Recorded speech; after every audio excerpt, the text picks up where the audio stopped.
This is John Henry Weston for LifeSite News, bringing you breaking news from Archbishop Viganò.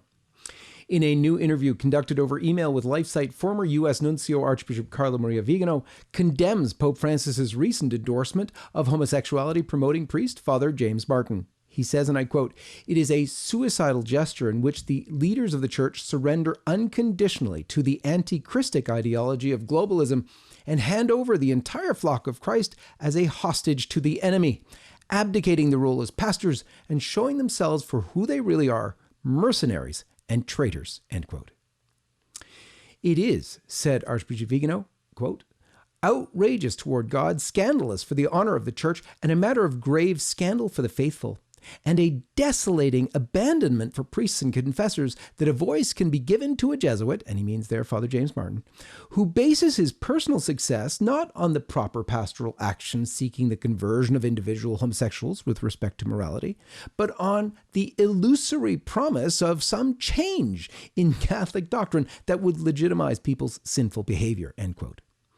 The former Vatican representative to the USA, who is known internationally for his exposing of the cover-up of the abuses of now ex-Cardinal Theodore McCarrick, shows himself in this interview, the full text of which can be found on LifeSite, to be an outstanding teacher of the faith, able to reach the simple and the erudite simultaneously with a truth which, while stark, is imbued with charity.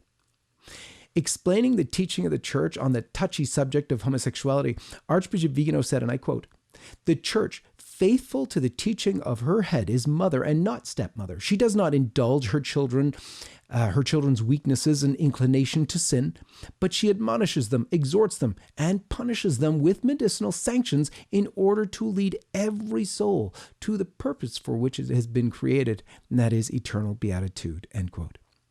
He continues, he says, "It is necessary to show with patient but firm spiritual direction that every human being has a supernatural destiny and a path of suffering and sacrifices that temper him and make him worthy of his eternal reward.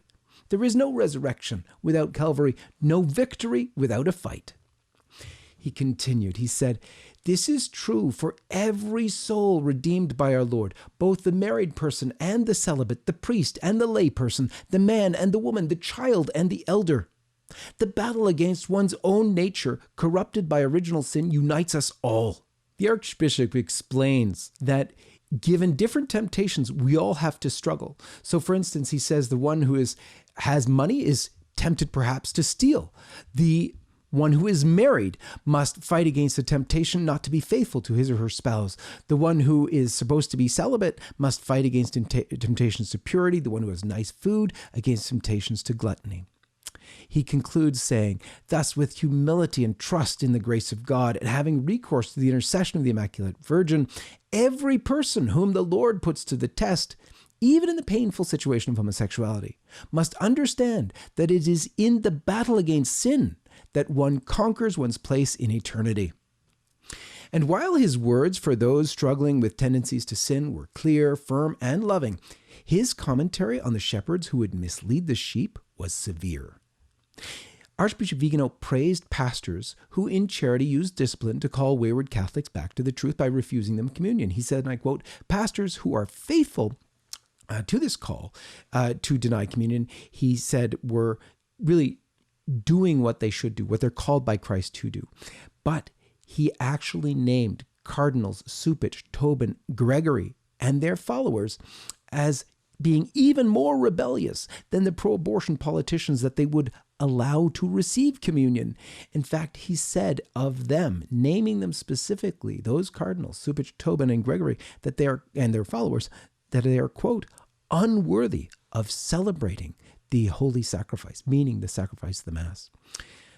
Unbelievable stuff. For the full interview, please go to lifesitenews.com, where you will find it exclusively. And for LifeSite News, this is John Henry Weston. May God bless you.